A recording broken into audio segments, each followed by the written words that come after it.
Thank you very much, Professor Mohamed Hassan. You can unmute your slides. While you do that, let me observe the joining of our meeting. Cardinal Torksen, Eminence, we are very pleased that you joined us, and Archbishop Antje Jackelin from Sweden. It's a pleasure to have you with us. You give your thoughts, we hope, in the discussion periods. We would very much welcome that. Thank you again, Mohamed, for your presentation.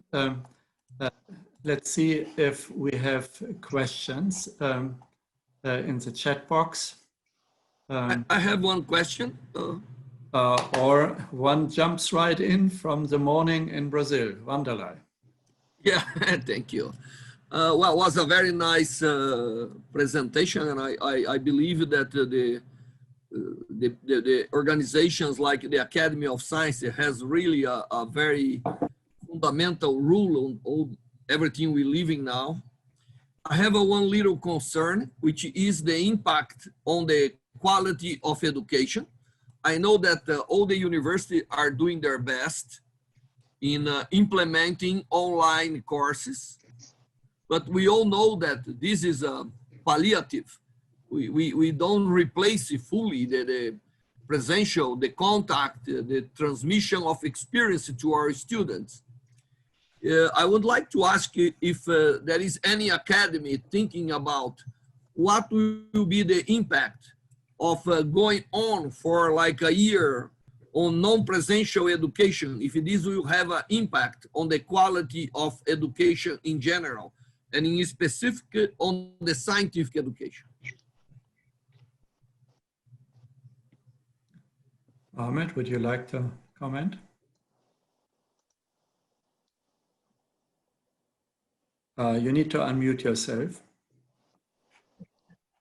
Yeah, this is a very, very important question, I think, and for us in the developing countries, and especially here in Africa, the quality of education at all levels is really disturbing. We don't have qualified teachers, we don't have good schools, we don't have excellent universities. But in my view, if there is anything positive that is going to come out of this online education or online courses, and if this technology is going to be made available widely, as I indicated in my talk, then that would definitely ensure that the level of education, the quality of education is going to be much better, because you will design courses and the courses have to meet the level of excellence and the quality.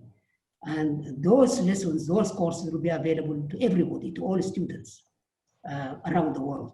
And I think this, in a way, is something positive. I think if there is something very positive about online education for the poor countries, if it is made available, then that the improvement of the quality of education will be one of them.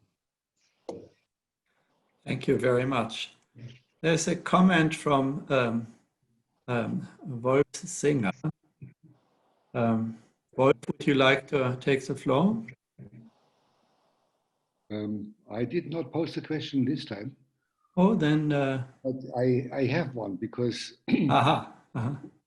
Hassan, you mentioned that a fairly large proportion of patients suffer cognitive deficits. Is this now because of the disease, or is it the other way around, that people who have these cognitive problems are more susceptible to get the disease because they cannot protect themselves properly? Mohamed, hold back.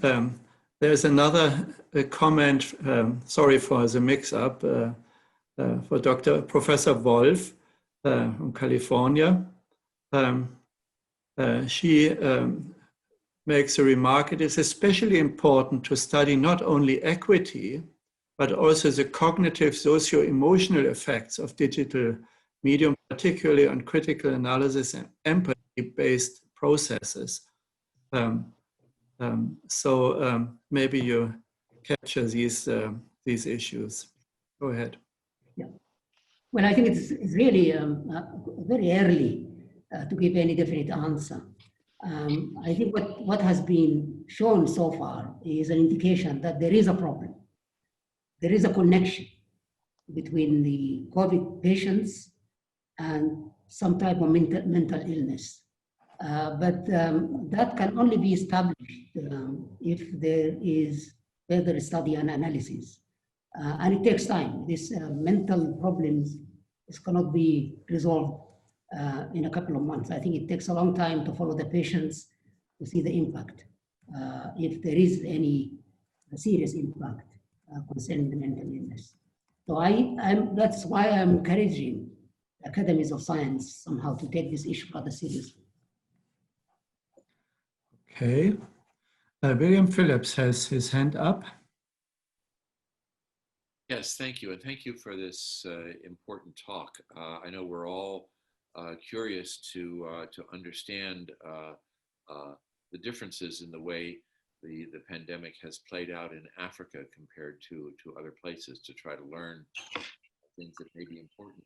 One of the things I didn't really understand was I was trying to do calculations in my head. And if I did the calculations correctly, it seems to me that the mortality rate, that is the ratio of deaths to actual infections, at least as measured, are not so different from the rest of the world, maybe a little bit lower.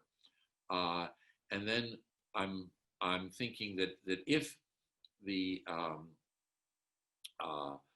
one of the explanations for the lower infection rate in Africa has to do with the relative youth of the African population, I would have expected that to suppress the death rate as opposed to the infection rate. But of course, as you pointed out, there may not be as much testing as there should be. Can you help me sort all of these questions out? Yeah. I think the serious problem is the problem of testing. For example, in my own country, Sudan, not the majority of people don't get tested. You get tested only if you show the symptoms and you go to the hospital with serious symptoms, then you get tested. Or you want to travel abroad, then you must do a COVID-19 test before you travel. Otherwise, nobody takes any test. But I think the indication that was shown through the study that I just indicated clearly indicates that there are more cases than have been reported, much more cases that have been reported. So I think the number of cases is certainly not a good indication about what is happening actually concerning the virus. I suggest we take these issues up in the context of the presentation by Tolu Oni, originating from Nigeria, which we have later in this session, and then revisit the Africa-related aspects.